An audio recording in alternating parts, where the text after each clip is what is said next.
I owned Cochrane Times for a little period of time, and Cochrane Times has been a name in Cochrane for many decades.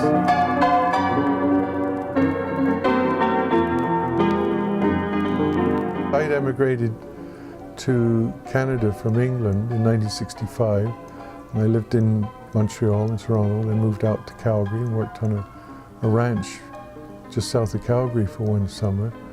And then at the end of the summer decided, well, I'd like to stay. News on the march!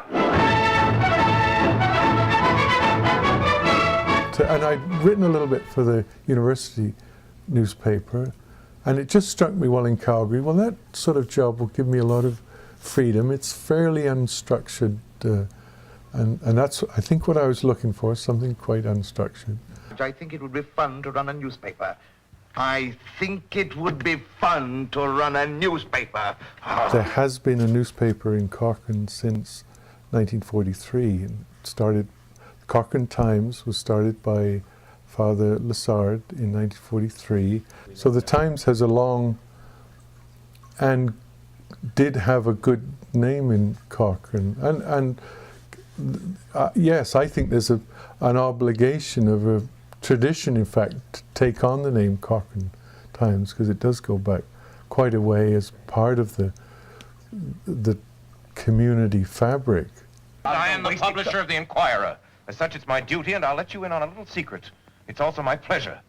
In the late 70s or early 80s, Mary Maxey, a woman called Mary Maxey, came to Cochrane, and she started the first real newsprint weekly newspaper, and she called it the Cochrane Times. I think she was a very good journalist, a good writer, and a good businesswoman, but she was a bully, and she used to bully store owners into putting ads in, saying you don't need quarter of a page, you need half a page, and that's what we're putting in.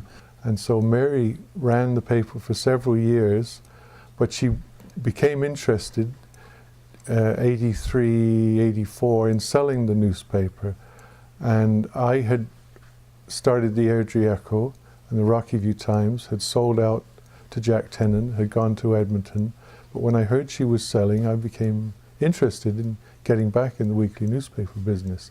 But as I spoke with her and came to Cochrane, it became apparent to me why she wanted to sell. Nice wee Jackie shows up and with his, puts on this, you know, nice gentle Jack, and there's this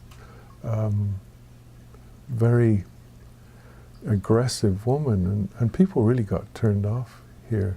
So he made inroads very quickly, and she realized that she was going to get beaten. Mr. Carter, is this your office, Mr. Carter? My little private sanctum is at your disposal, but I don't understand. Mr. Carter, I'm going to live right here in your office as long as I have to.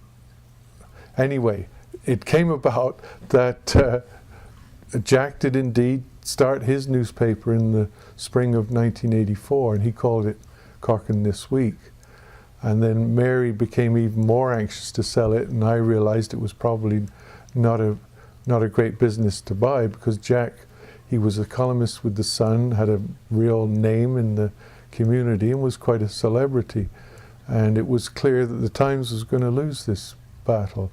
But I did end up buying it, because the price just dropped every week. It would drop more and more, and Mary became more desperate to just get rid of this paper, and also the Canmore Leader.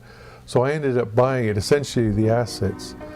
It was where the Eagle is today. That's right, that's another irony. It was in that strip mall on River Avenue. And I do remember all the mice that used to get into the old paper stacked there, and I still ask Jack how the mice are doing in there, because there were some of the women, I know there's a woman reporter, and they put the reporter back in the worst space, and I remember the squeals that would come out of there sometimes when a mice ran across the copy. So I put out the paper for 2 months just to see what would happen, and then, in fact, I have here the last edition of December the 18th, in which I say we're going to have a little break over Christmas while we look at what Cochrane wants in the way of newspapers. And I was quite upfront with Jack, and actually we met. When I realized, well, I knew all along, but when I wanted to just bring things to a head, I asked for a meeting with him. We chatted, and actually he ended up, and I said, I'm thinking of shutting it down, maybe with the right incentive, and he actually bought my subscription list. 6 years ago, I looked at a picture of the world's greatest newspaper men. I felt like a kid in front of a candy store. Well, tonight, 6 years later, I got my candy, all of it. Welcome, gentlemen, to the Inquirer.